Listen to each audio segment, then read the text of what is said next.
Welcome to Thriller Thursday, where we celebrate classic horror. Today we delve into The Strange Case of Dr. Jekyll and Mr. Hyde by Robert Louis Stevenson.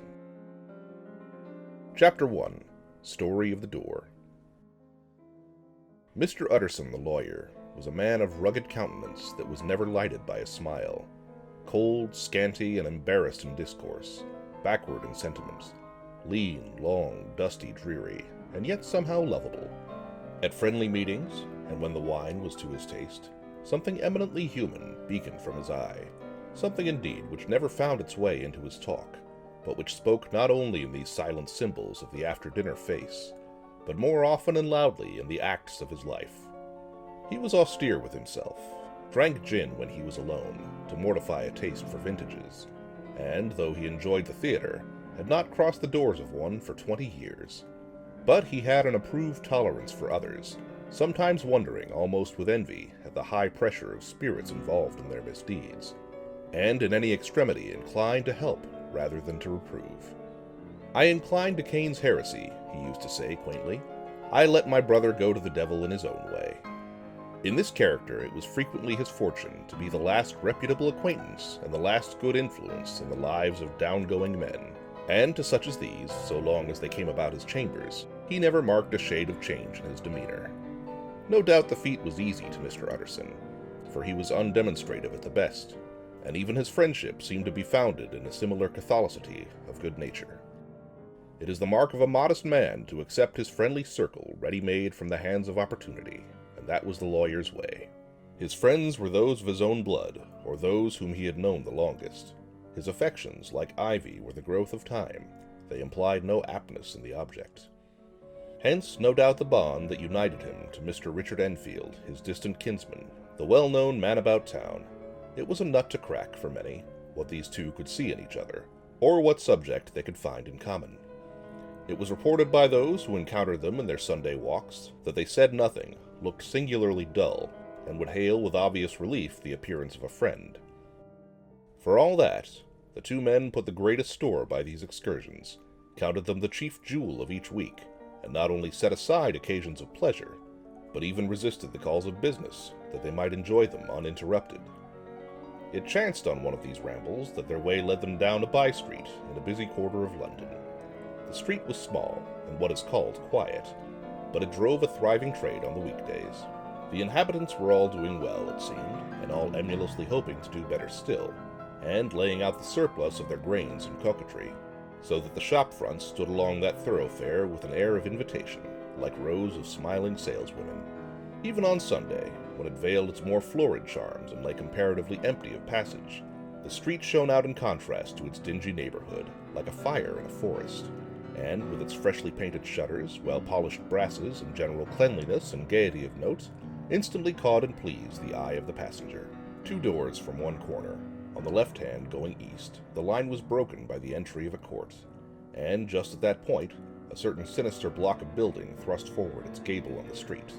It was 2 stories high, showed no window, nothing but a door on the lower story, and a blind forehead of discolored wall on the upper, and bore in every feature the marks of prolonged and sordid negligence. The door, which was equipped with neither bell nor knocker, was blistered and stained. Tramps slouched into the recess and struck matches on the panels. Children kept shop upon the steps. A schoolboy had tried his knife on the moldings, and for close on a generation, no one had appeared to drive away these random visitors, or to repair their ravages. Mr. Enfield and the lawyer were on the other side of the by-street, but when they came abreast of the entry, the former lifted up his cane and pointed. "Did you ever remark that door?" he asked, and when his companion had replied in the affirmative, "It is connected in my mind," added he, "with a very odd story." "Indeed," said Mr. Utterson, with a slight change of voice. "And what was that?" "Well, it was this way," returned Mr. Enfield. "I was coming home from some place at the end of the world, about 3 o'clock of a black winter morning, and my way lay through a part of town where there was literally nothing to be seen but lamps, street after street, and all the folks asleep, street after street, all lighted up, as if for a procession, and all as empty as a church.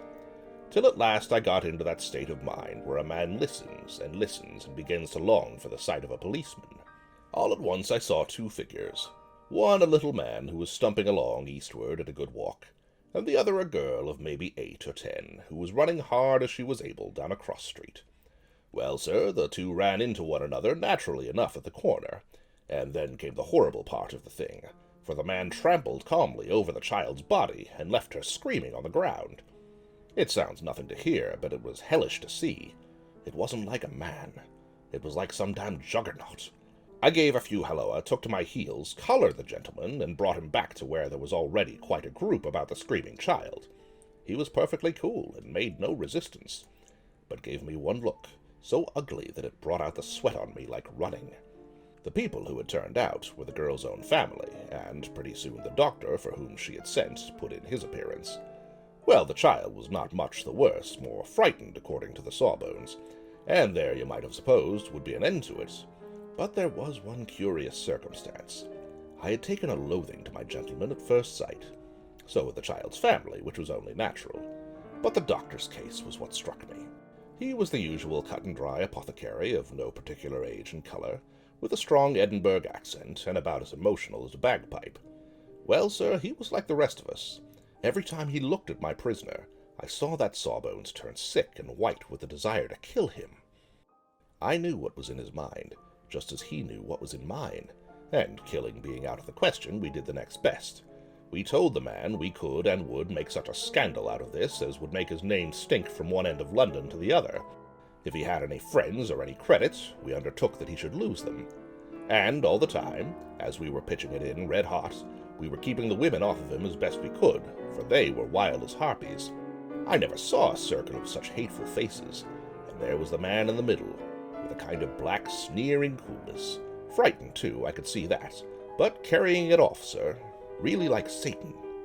"If you choose to make capital out of this accident," said he, "I am naturally helpless. No gentleman but wishes to avoid a scene," said he. "Name your figure." Well, we screwed him up to £100 for the child's family. He would have clearly liked to stick out, but there was something about the lot of us that meant mischief, and at last he struck. The next thing was to get the money, and where do you think he carried us but to that place with the door? Whipped out a key, went in, and presently came back with the matter of £10 in gold and a cheque for the balance on Couts's, drawn payable to bearer, and signed with a name that I can't mention, though it's one of the points of my story. But it was a name at least very well known and often printed. The figure was stiff, but the signature was good for more than that if it was only genuine. I took the liberty of pointing out to my gentleman that the whole business looked apocryphal, and that a man does not, in real life, walk into a cellar at 4 in the morning and come out with another man's cheque for close upon £100. But he was quite easy in sneering. "Set your mind at rest," says he. "I will stay with you till the bank's open and cash the cheque myself." So we all set off, the doctor and the child's father and our friend and myself, and passed the rest of the night in my chambers, and next day, when we had breakfasted, went in a body to the bank. I gave in the cheque myself, and said I had every reason to believe it was a forgery. Not a bit of it. The cheque was genuine. "Tut, tut," said Mr. Utterson. "I see you feel as I do," said Mr. Enfield. "Yes, it's a bad story. For my man was a fellow that nobody could have to do with, a really damnable man, and the person that drew the cheque is the very pink of the proprieties, celebrated too, and, what makes it worse, one of your fellows who do what they call good. Blackmail, I suppose. An honest man paying through the nose for some of the capers of his youth. Blackmail House is what I call the place with the door, in consequence, though even that, you know, is far from explaining all," he added, and with the words fell into a vein of musing. From this he was recalled by Mr. Utterson asking rather suddenly, "And you don't know if the drawer of the cheque lives there?"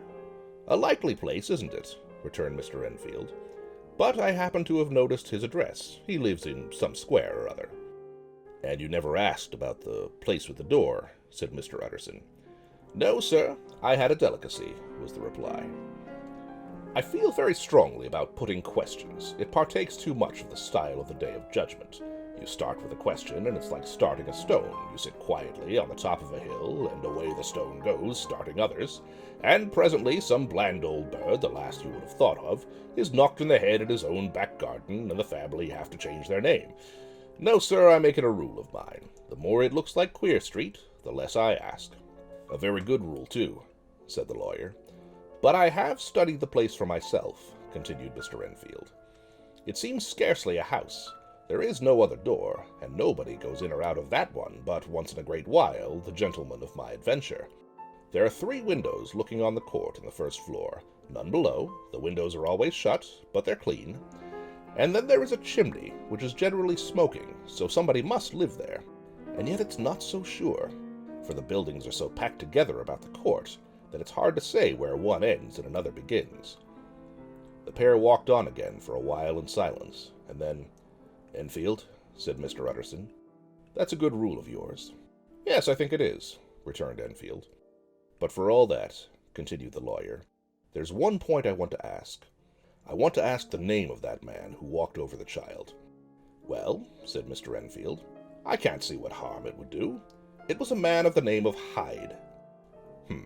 Said Mr. Utterson. "What sort of a man is he, to see?" "He is not easy to describe. There is something wrong with his appearance, something displeasing, something downright detestable. I never saw a man I so disliked, and yet I scarce know why. He must be deformed somewhere. He gives a strong feeling of deformity, although I couldn't specify the point. He's an extraordinary-looking man, and yet I really can name nothing out of the way.